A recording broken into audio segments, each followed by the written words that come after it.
Alam mo ba na may multo sa Pilipinas na hindi ka natatakot, nagpapatay lang ng tahimik habang natutulog ka?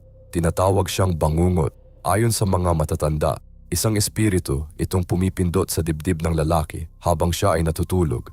Hindi ka makagalaw, hindi ka makahinga, at kung hindi ka magigising, hindi ka na muling magigising. Pero noong dekada 80, napansin ng mga doktor sa Estados Unidos ang isang bagay na kakaiba.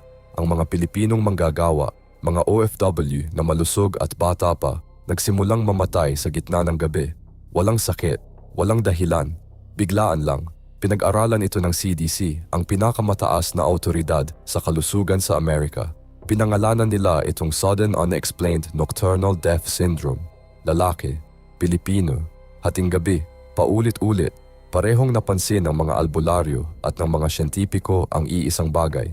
Parehong hindi nila ganap na naipaliwanag. Kaya naman ito ang tanong na hindi ko maalis sa isip ko. Kung ang isang sinaunang kwento at isang federal na ulat ng gobyerno ay nagtaturo sa iisang bangkay, alin sa dalawa ang talagang nagpapaliwanag?